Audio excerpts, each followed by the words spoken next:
څنګه تاسو ته پته ده چې د رمضان المبارک بهترین میاشت شروع ده.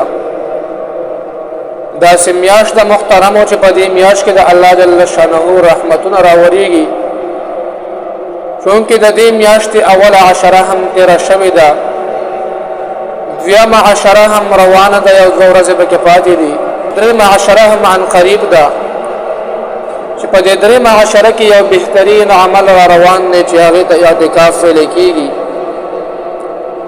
دا سه عمل را روان دی محترمو چې انسان ته پکې انتهایی اجرونه او ثوابونه ملاويږي، او انسان ته د عبادت یو موقع ملاويږي، د قرآن مجید د تلاوت یو موقع ورته ملاويږي، د ذکر اذکار یو موقع ورته ملاويږي، د نوافل او د تهجد یو موقع ورته ملاويږي.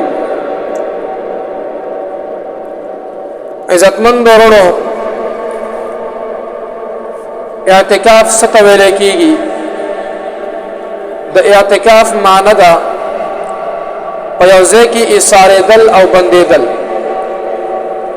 په اصطلاحي شریعت کې اعتکاف ویل کېږي داسې جماعت کې ایسارېدل او د اعتکاف نیت کول چې په هغې کې 5 وخته لمونځ کېږي. عزتمند ورونو، اعتکاف کله شروع کېږي؟ نو اعتکاف د رمضان المبارک په 20 تاریخ باندې د نمر غورځېدلو نه مخکې دا شروع کېږي، یعنی په 20 روژه باندې د نور غورځېدلو نه مخکې دا شروع کېږي او د آخري روژې پورې د نمر غورځېدلو نه فصل دا ختمېږي. او په داسې جماعت کې چې په هغه جماعت کې جمع سره لمونځ کېږي.